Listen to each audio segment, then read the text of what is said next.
नमस्कार, मैं हूं आपके साथ अर्जुन खजूरी और आपका स्वागत है हमारे चैनल में। इस वक्त की बड़ी खबर आ रही है राहुल गांधी को लेकर। विदेशी माता से पैदा हुआ पुत्र कभी राष्ट्रभक्त नहीं हो सकता। भारतीय सेना का अपमान किए जाने पर लगातार राहुल गांधी विवादों में नजर आ रहे हैं और अब इसी बीच प्रसिद्ध गीतकार मनोज मुंतशिर ने राहुल गांधी पर बिना उनका नाम लिए निशाना साधा है और यह निशाना कसते हुए मनोज मुंतशिर ने बोला है कि विदेशी माता से पैदा हुआ पुत्र कभी भी भक्त नहीं हो सकता, प्रॉब्लम डीएनए का है। दरअसल मध्य प्रदेश के भोपाल में आयोजित एक कार्यक्रम मैं भारत हूं विषय पर मनोज मुंतशिर अपनी बात रख रहे थे और इसी दौरान उन्होंने राहुल गांधी, जो कि कांग्रेस के बड़े नेता हैं, अध्यक्ष रह चुके हैं, उनके जो हाल ही में सेना को लेकर बयान जो सामने आया था उसका जिक्र किया।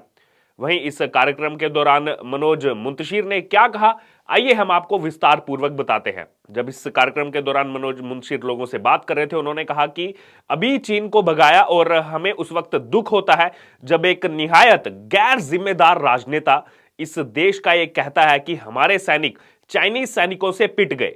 आगे बोलते हुए मनोज ने बोला कि इतना शर्मनाक बयान और इतनी शर्मनाक भाषा का प्रयोग कैसे किया जाता है, कैसे कोई कर लेता है कि कोई कैसे कह सकता है कि पिट गए हमारे सैनिक। लेकिन मैं उनको क्या दोष दूं, मैंने चाणक्य को पढ़ा है और आपने भी चाणक्य को पढ़ा होगा। चाणक्य का स्टेटमेंट है कि विदेशी माता से पैदा हुआ पुत्र कभी भी राष्ट्रभक्त हो ही नहीं सकता।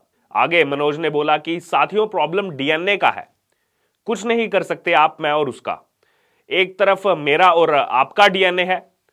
मेरा और आपका डीएनए हमें क्या सिखाता है?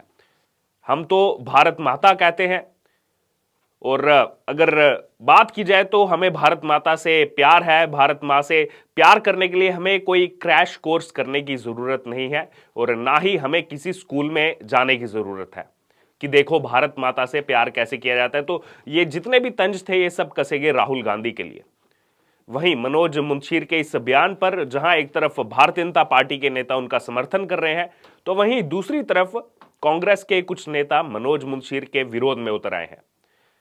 आपको बता दें कि यह पूरा वाकया दरअसल 9 दिसंबर 2022 को अरुणाचल प्रदेश के तवांग में भारतीय सैनिकों और चीनी सैनिकों के बीच जो हिंसक झड़प हुई थी उसी को लेकर यह पूरा विवाद चल रहा है। और झड़प के दौरान हमने देखा किस प्रकार से भारतीय सैनिकों ने घुसपैठ कर रहे लगभग 300 से ज्यादा चीनी सैनिकों को खदेड़ भगाया था।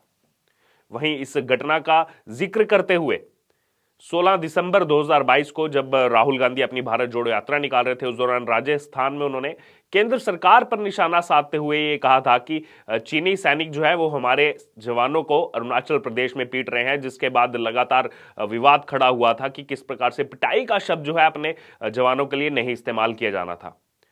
वहीं इसी मामले को लेकर 3 दिन बाद ही 19 दिसंबर को विदेश मंत्री एस जयशंकर ने भी राहुल गांधी को लोकसभा में इसका करारा जवाब दिया था।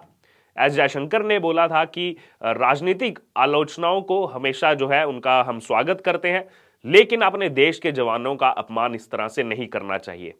वहीं जो पिटाई शब्द का इस्तेमाल किया गया था उसको लेकर के उन्होंने कहा था कि यह बिल्कुल भी जो है सही नहीं है कि अपने देश के जवानों के लिए आप पिटाई शब्द का इस्तेमाल कर रहे हैं।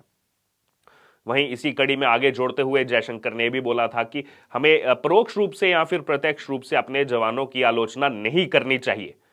हमारे जवान यांगत्से में 13,000 फीट से ज्यादा ऊंचाई पर खड़े होकर हमारे देश की जो सीमाएं हैं उनकी रखवाली कर रहे हैं।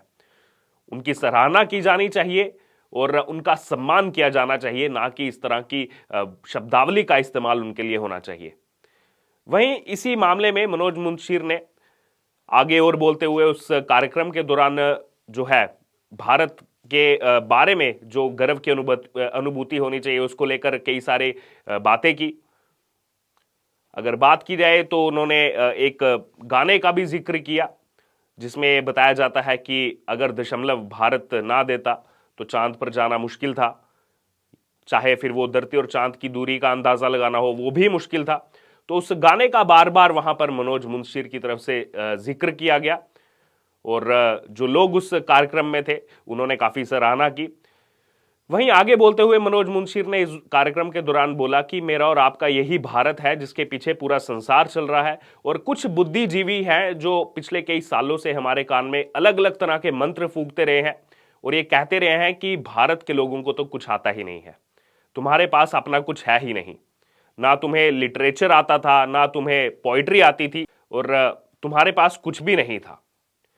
वहीं इस मामले को लेकर मनोज मुंशी लगातार भारी जो शक्ति थी उन पर, जो उन्होंने आक्रमण किए भारत को लेकर के, विदेशी आक्रमणकारी जो थे, जो लूटने आए थे, उनका बार बार जो है मनोज मुंशी की तरफ से जिक्र किया और आगे बोलते हुए कहा कि मैं कहना चाहता हूं कि दुनिया का पहला जो संग्रहित काव्य है, जो वाल्मीकि रामायण है, ये किसने लिखी? ये हमारे ही ऋषियों ने लिखी है। मेघदूत कालिदास जी ने 2500 साल पहले जो है इसको मध्य प्रदेश में लिखा था, ये कहा गया मनोज मुंशी की तरफ से, क्योंकि मध्य प्रदेश में एक कार्यक्रम चल रहा था। और शायरी को लेकर भी उन्होंने कहा कि लोग कहते हैं शायरी उन्होंने हमको दी, हमको लिखना नहीं आता था, हमें म्यूजिक नहीं आता था।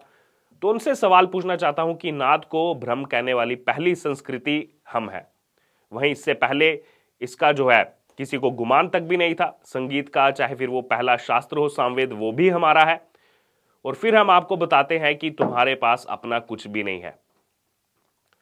वहीं आगे बोलते हुए लाल किला का भी जिक्र किया, जो बार बार आजकल एक जिक्र आता है कि लाल किला नहीं बनवाया होता अगर मुगलों ने तो क्या होता।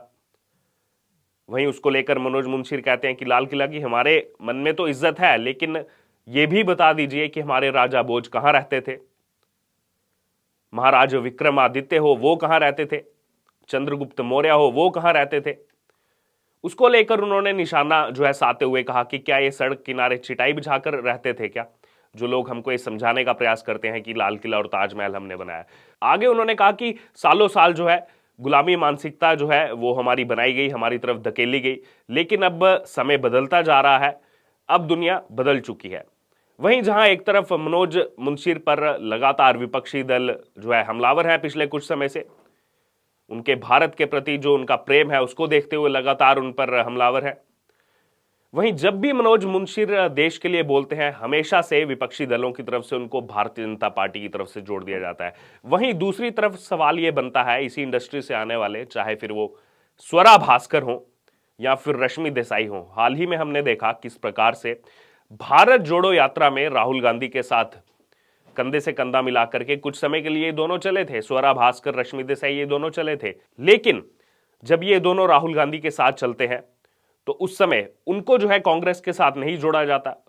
लेकिन दूसरी तरफ मनोज मुंशी अगर देश के बारे में बात करते हैं, देश के सैनिकों की बात करते हैं, तो सीधे तौर पर उनको भारतीय जनता पार्टी के साथ जोड़ दिया जाता है। वहीं मनोज मुंशी का जो ये बयान सामने आया है राहुल गांधी को लेकर, अप्रत्यक्ष रूप से बिना उनका नाम लिए जो उन्होंने हमला किया है कि प्रॉब्लम उनके डीएनए का है, हम और आप उसका क्या कर सकते हैं, देश के सैनिकों का इस तरह अपमान नहीं करना चाहिए, चाणक्य नीति का उन्होंने जिक्र किया।